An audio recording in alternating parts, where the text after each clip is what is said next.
Welcome to our exchange. My name is Vanessa Maria, and today I'm joined by the goddess of rhythm. KG's low-end sub-basses and energetic drum patterns have been taking over London's dance scene, and she's been platformed on BBC One Extra, Red Bull Music, Boiler Room, what else? And now she's recently joined the Capital Rota as a presenter.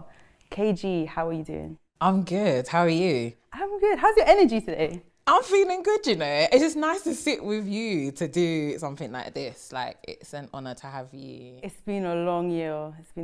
Oh my gosh, 2020. And you know what it is? It's like, at this present time, now that things are sort of popping back into the midst of like potential events, is kind of like readjusting to all of, the city kind of bubbling over again, isn't it? Yeah. Completely. And I think things are starting to just about open up, and I know today has been a great day for you. You announced that you have been awarded the music grant by Time to Power Up. Yeah, shout out to the PRS Foundation.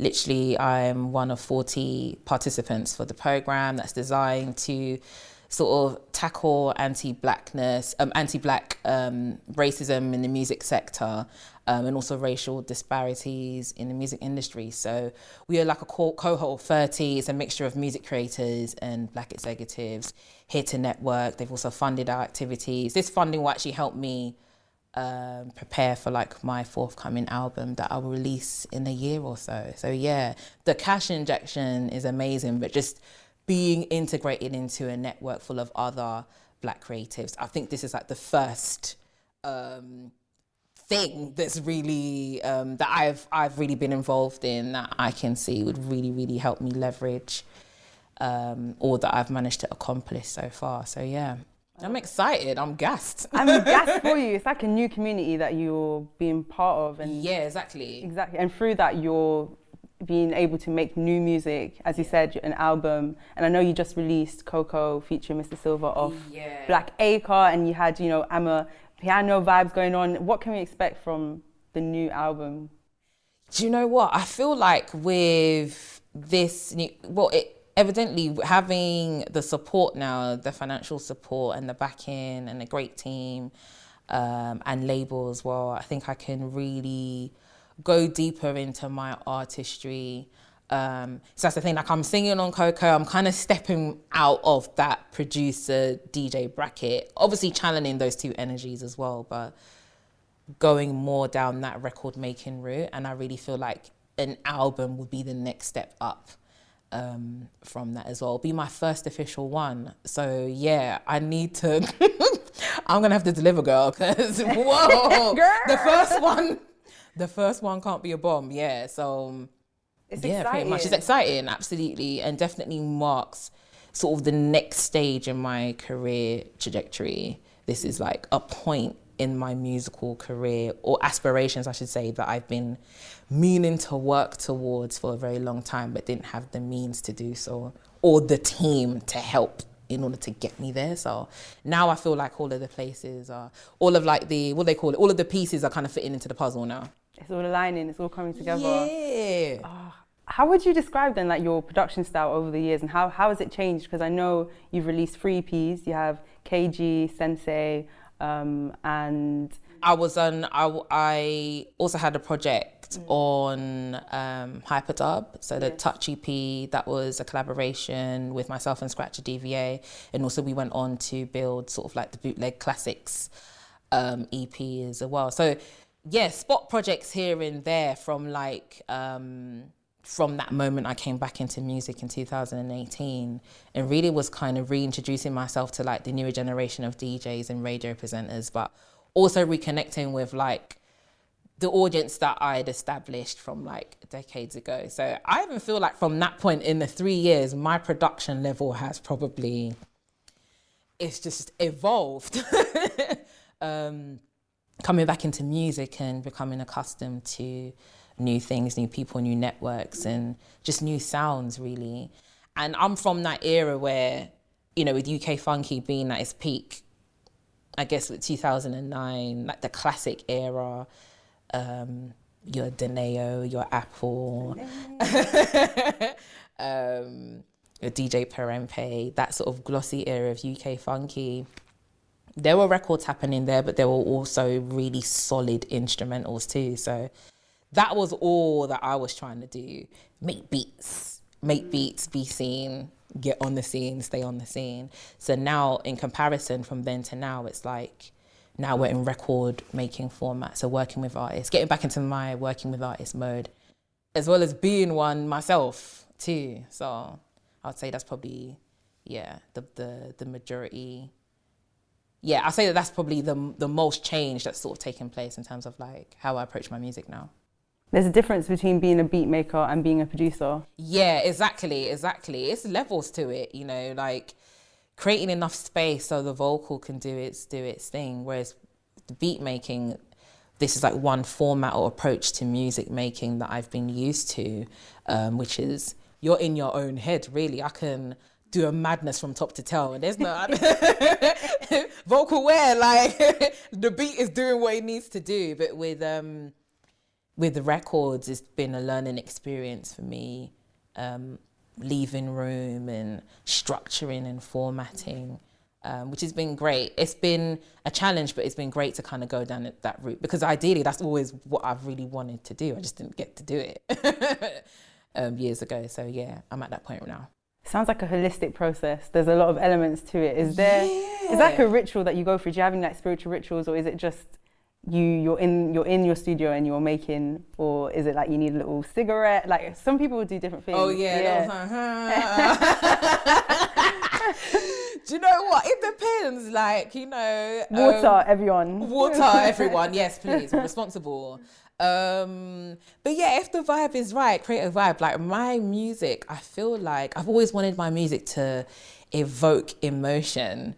I always say this as well, like the phrase I use in terms of describing my music in a nutshell is like sort of mixing the rough and the smooth.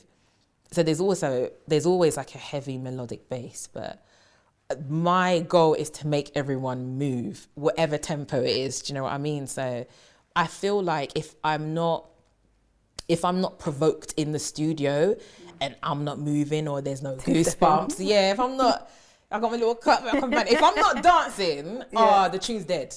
It's a wrap. I love that. Delete the profile, project file, start again type thing. So I'm very much, you know what it is as well, it's like I don't, as much as I'm influenced by different musical styles and artists and producers, I'm in an amazing network and I have amazing access to so many talented producers and DJs.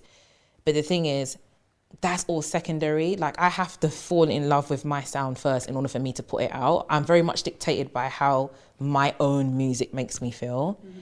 And then everything else is a bonus. If you guys happen to like Coco, that's great, because I loved it anyway. Do you know what I mean? So I take that approach with everything that I make and produce. Do you ever go back and listen to a track and fall out of love with the music? Every time. I hate listening to, you know, when I start liking my music, when it's out and it's on the Spotify. And you see the streams. Yeah.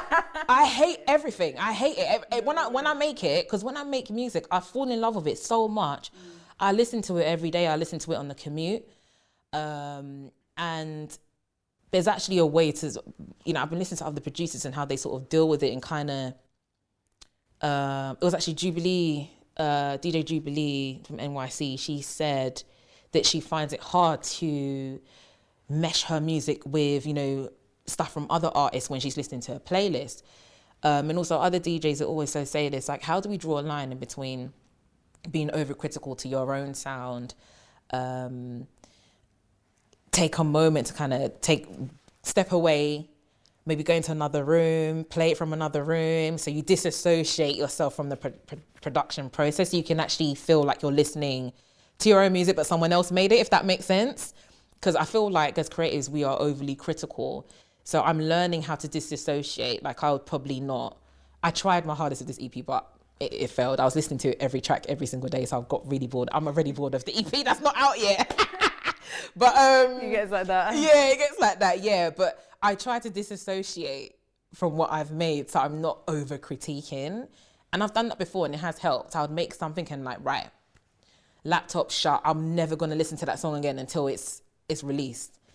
And so when it's released, you're like, oh, I actually did that with the Black Roses and B2B project with Unique. Yeah. Made it, that was it. After it was mastered, I'm like, right, I'm not even trying to check for this until it's out. So listening back to it, I'm like, yeah, this goes off. This is hard, yeah, because I disassociated myself from it. I came out of my critical mind and was just listening to my own music as a consumer. And yeah, that's when you can really hear the magic. So I'm trying to do that, but I failed with this EP, I'm not gonna lie. It's interesting because I feel like love and hate are such fine lines. Yeah. So it makes sense. And I don't know if you've read a book called All About Love by Bell Hooks. I haven't. I know you remember you were telling me about this. I need to, it's in my basket in Amazon. I need to go and cop that. You need to buy it. Yeah, you need to buy it. I do. That sounds right up my street as well. Listen, that's my thing. I think it will be. And it talks all about how genuine love is the foundation for relationships in every capacity. Yeah. So it's also the relationship that you have with music, and how would you then describe your personal relationship with music? Do you know what? It's so funny, and I've tweeted this out. I actually made a thread on this a while ago. Music at some point, I would say this, I can mark it about good decades ago, was almost like a pit of despair for me because it's changed. It's made a complete 360. But back then it was kind of like, you know, number one, being an anomaly in an industry full of men. And even if you were getting support from those men, that support was conditional. And without going into detail, you know, it got real deep and dark at some point. So, okay, let's, an example, like the music is the tree bark, and all of the roots and the branches just lead to some sort of drama, each and every one of them. That's a lot. You know, it's almost like you'd look at your gift as like, oh, it's becoming a bit of a burden to carry. Like, why do I, almost like, yeah, I know that this is probably my purpose and my calling, but why is that tree not bearing fruit?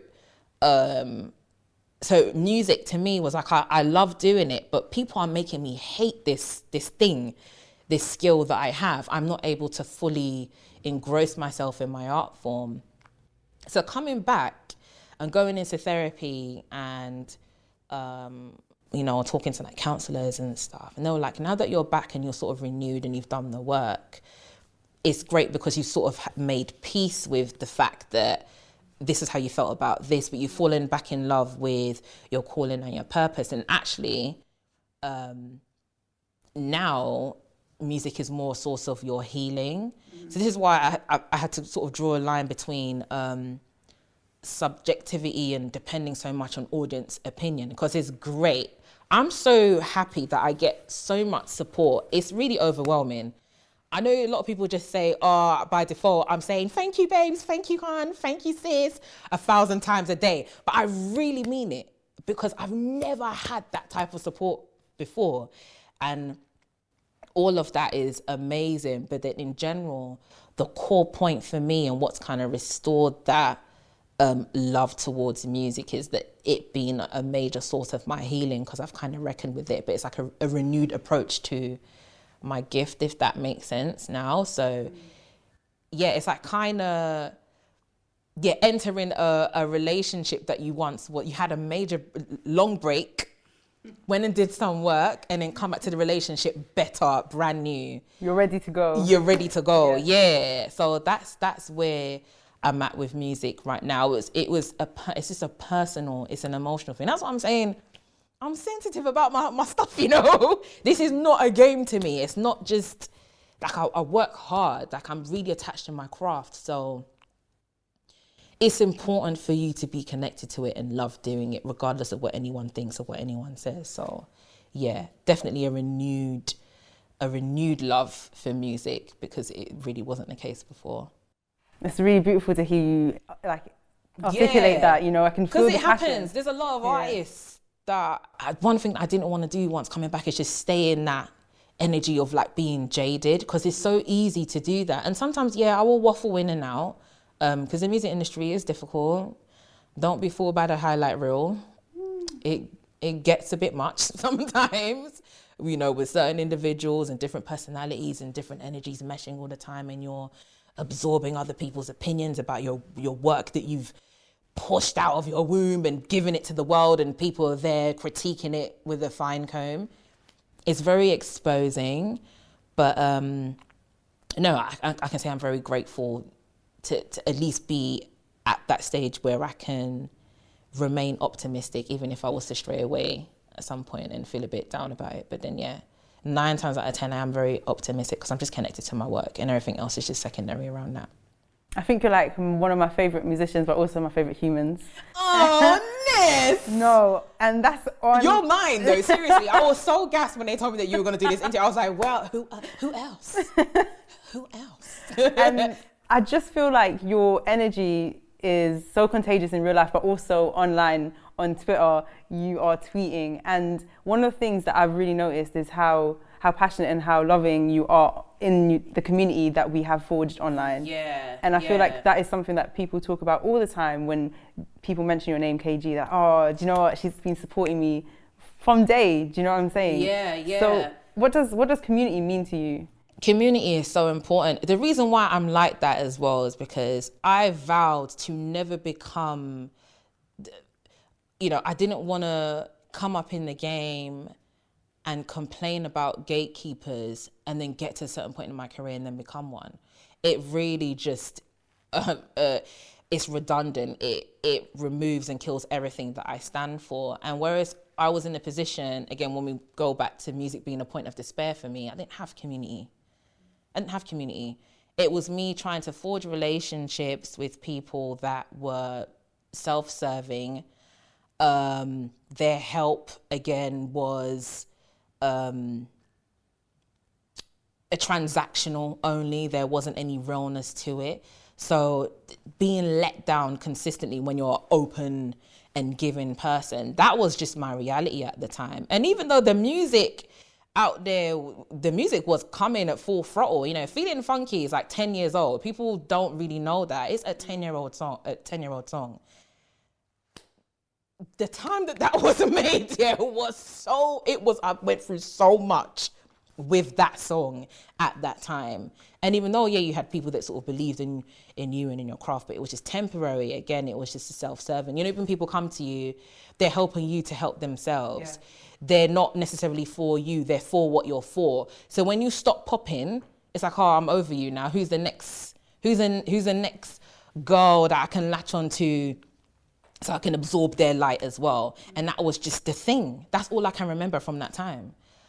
So I was like, well, if I'm going to come back into music, what can I do differently? If I could be the Karen or the KG, to another aspiring KG that's coming up in the game, I'd want to be that. Any younger emerging DJs that need advice, I'm there, because I would have wanted that. I'm a big believer in just treating people how you want to be treated, Karma is very real as well. Like, my energy clean, like my karma's good. I like to keep it that way. Do you know what I mean? Yes, so I'm very intentional about sowing good seeds. And because community was not accessible to me then, I'm adamant on creating that now. Not only for myself, but for others. I really feel like there's just a bigger picture outside all of this. Do you know what I mean? So definitely community. Community is what got us through the pandemic. If it wasn't for community, Bandcamp Fridays wouldn't be a thing. You see what I'm saying? 100%, yeah. You can't do this by yourself. This is not an individual thing. Obviously, some people think that, and good luck to them. But, I feel like that's really important, having that support network. And you talk a lot about that moment of despair that you went through. Yeah. And you returning to music in 2018. Yeah. What was the moment where you found that community again? And was there a particular moment? Can you remember? It was mad because, and shout out to Goon Club Allstars, Ed and Felix, for unearthing the KG gems and getting me back on job. Because I wasn't even taking them seriously at that point. In 2017, I was starting to DJ.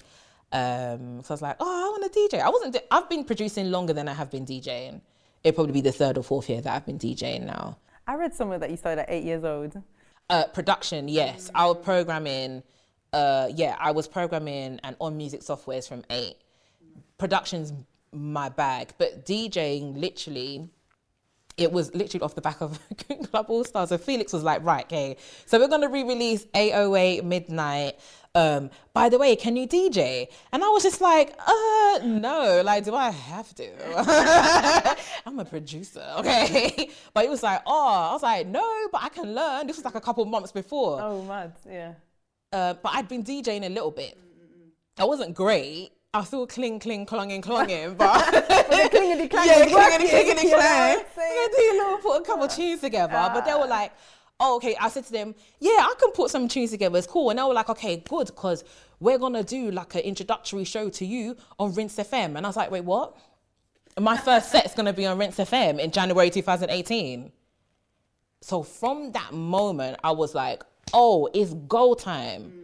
It's really go time. And just the reaction off of those old tracks, because I honestly was just like, they're gonna do the release and I'm gonna disappear again. I didn't see, you couldn't have told me, yo, KG, you're gonna be on Capital Radio on 2021, you're gonna get this. You could have never told me. I would have been like, can you stop lying? Because I can't see that happening. So it was a case of I was gonna release on Goon Club Allstars and just dip. Go. Straight up. But the speed of just becoming connected to everyone in 2018, you know, and the new faces that I'd met, you know, everyone from Mina, Tash LC, connected with Dance System, who's a very great friend of mine, James, who was, you know, under the moniker of Elvis 1990 back then. So many people that I got introduced to, but then also people that were like, KG, like, you're back. So I was like, oh, so you noticed I was gone type thing. So that really inspired the zeal to really,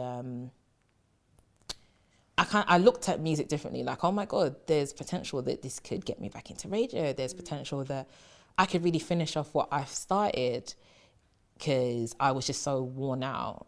I thought that this would be a fleeting moment, and the moment just hasn't stopped. It's just going. So from that moment on, I realized 2018 for me, I'd say from that Rinse FM. That set, I need to find that set. Oh my gosh, girl. It's actually all right, you know. Yeah. But see now, you know, you see the different levels of DJing then, but it is so, it was just so nice just to get on radio after trying to get back on radio, but just being integrated into the scene again. Then going to events and connecting with other amazing DJs and meeting new people. And a fire had been lit that was once sort of doused. I thought that had gone, literally. So Goon Club literally were the starting point for that. And my return back into the music game, I just never really looked back since, to be honest. And do you know what? You were talking before about being a woman in the industry, and that was a very difficult time. Did you ever had any sort of anxiety about coming back in that space? And like, how did you prepare for that? Absolutely. Yeah. Well, that 2017 year was like, I'd had bouts of therapy and counselling even after university, because that was quite a turbulent time from like the 2009, 2010 period, and finishing university and then not having a job and really hard to find a graduate job at that time. I think there was like a mini recession going on there. My mum had been made redundant too, so I fell into a very deep depression. So I was in and out of therapy from that stage, but really took it seriously in 2018. It's almost like I was preparing for something that I didn't know that I was preparing, what was coming. You could feel it. Yeah, I could feel like 2017, get your stuff together. So I think that's what it was. I was a bit apprehensive knowing how turbulent it was for me sort of navigating the industry as a lone woman, as a lone producer. But I thought, let me get my mind and my spirit together.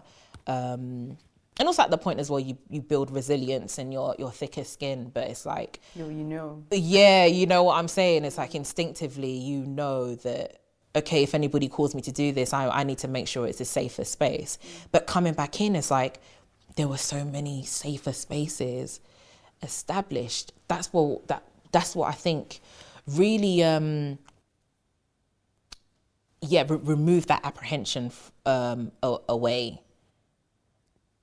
Because going back into for example, like later on that year when Foundation FM was birthed, and I said to Frankie, I love the fact that I can walk into this studio and not feel like man are checking me out or sizing me up, you know.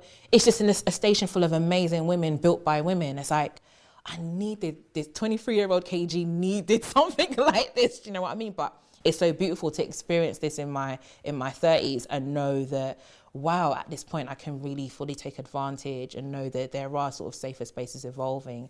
So that kind of killed that anxiety, knowing that I could move more free. Yeah, I was able to be me more freely in comparison to before. So it killed any form of doubt or anxiety, knowing that I could do my thing unapologetically, without judgment. And you'd be accepted. And I'd be accepted, yeah. Let's talk about your name then, KG, because it doesn't have a gender prefix. Like, have you always been called? Have you always named yourself KG as an artist? And you're gonna start busting up when I tell you the story behind that. So basically, I used to MC. No, you know what is coming next? Hot 16. Fire in the booth. Yes. Yeah, we're gonna have to change the settings again. You know what I'm saying? I'm ready. Flame emojis. So that's really what it was. On top of like being obsessed with music production in my teens, in my formative years, so to speak, you know, I would be the one that would make songs. I would be spearheading the rap songs, spearheading the MC. Because at that time, pirate radio was really thriving, and we were at that point of making that transition from, I guess, UK garage, the more glossier side of UK garage, the soulful side, to more like grime, you know, your Dizzy Rascal, your Crazy Titch, like the grimy stuff. Grime, and all of the girls are starting to MC, and I just like clashing them and beating them. So, because I used to, production was also my thing. I wanted to pair it up with lyrics. So I was like, but what's going to be my tag name? All of the girls, I went to a girls' school and survived, thank you God. All of the girls had, you know, like girls, like Baby Girl Tisha and Little Miss X. And I'm like, but I'm not little and I'm not a baby girl. Like, I was quite chubby. Yeah, big bone. So I was like, maybe my initials, KNG, KG. And so one of the girls was like, KG, like your name. Oh my gosh, that's so boring though. I was like, oh, okay, you know what? It's gonna stand for Killer Gal. Wait! This is so corny. Do you know how corny that is? No, I love it. It was all on my English books, my math books. I'm like, yeah. KG, Killer Gal. And then from then, that transition out of MCing into like, you know, this is a little too rough for me. Maybe I'm gonna put the mic down, okay, and focus on production, involving my production.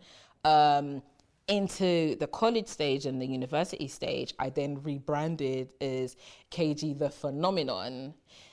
And then there was KG the Female Phenomenon, because I just wanted to brag at the fact that it was a woman. Because 9 times out of 10, all of the guys that would message me after hearing my tracks, I would like spend ages on like Facebook. Back then, there was no Facebook fan pages. It was like Facebook groups, small community groups that all the DJs used to hide in.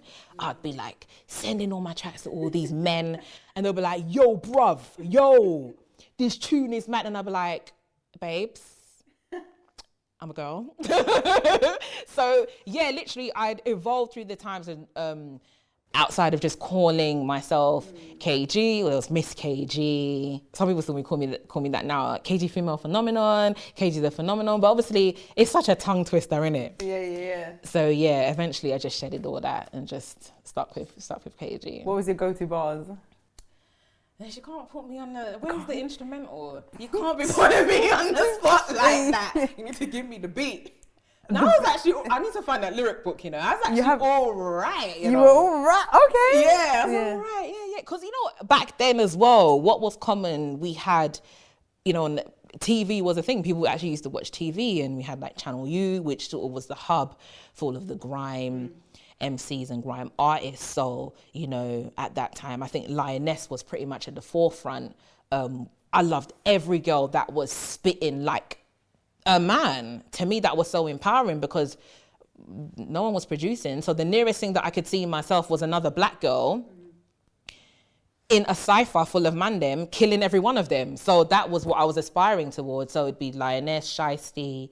So it was pretty much inevitable for me to go down that route until I was just like, yeah, let me stick to production. That's gonna be my thing. Well, maybe we'll have KG featuring KG. Yeah, you know, yeah, the face off. Yeah, the face. Yeah, a little lyricism there, here and there. Yeah, a little bit. I might experiment though and see. Like this album might bring out a different side of me as well. I'm just so excited because it's just a new palette of a new palette for me to paint on. So I may be tapping into that. The earlier KG years and seeing what I can pull out from that. So you have the background of like an MC artist. Yeah. You're doing the production since 8 years old. No, I love it. Presenting Capital Radio. How do you select the artists that you work with then? Because you have such a broad understanding and knowledge of artistry and being a musician. Yeah. With artists, I mean, now I think I'm at the point where I can be selective, but it's definitely all about synergy. And I can't speak for all guys in the music game, but they are the majority of men that I know that are producers, for example, just, I guess maybe it's an innate thing. I can't speak for all of them, but from what I've experienced, they're quite impulsive with their music making, whereas I'm not like that. If I meet a producer, I like to build a connection.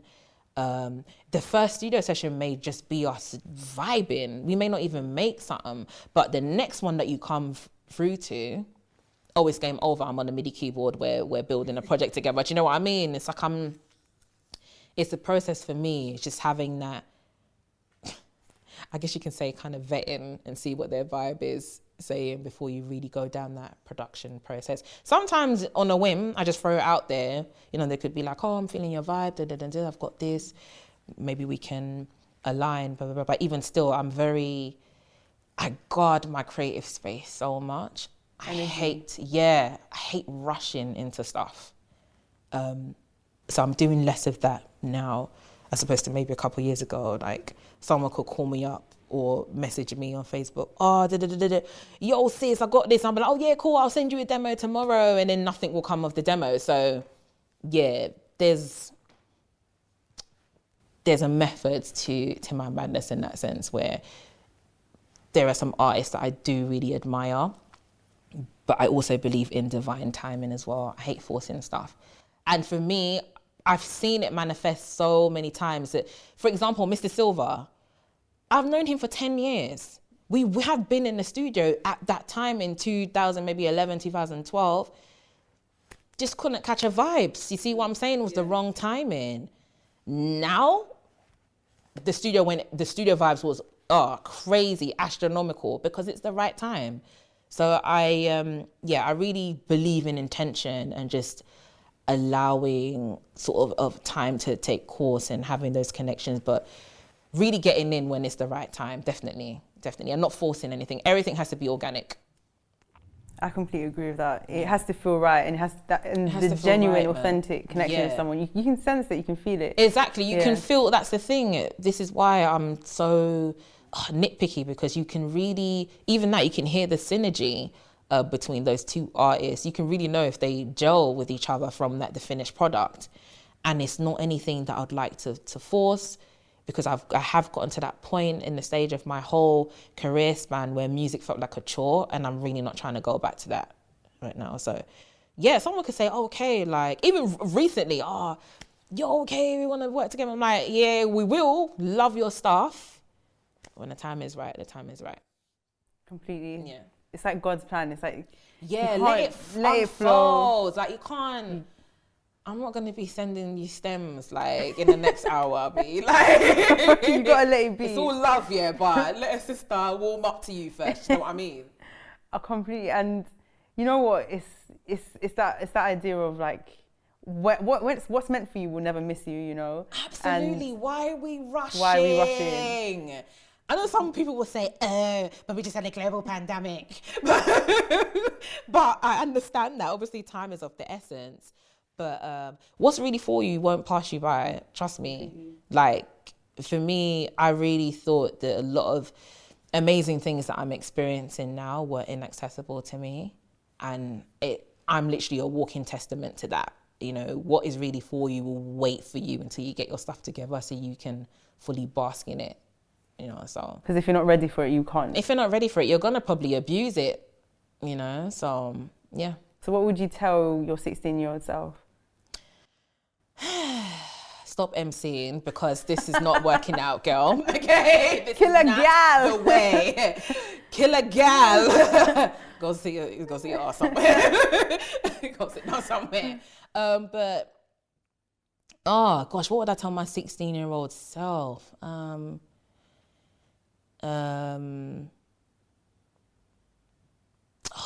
That's a question. Yeah, there's so much, like, you know, yeah, just 16-year-old self, I'll tell myself to, you know, your uniqueness is what's going to make you successful, and you being different is a part of your beauty, is a part of your makeup, and you don't have to try to ever fit in. Otherwise, if we were to fit in, then life would be a very boring, linear space to thrive in. So bask in your creativity and bask in your uniqueness, because it will pay off one day. I felt like you were talking to me. I really took that in. Yeah. Thank you so much.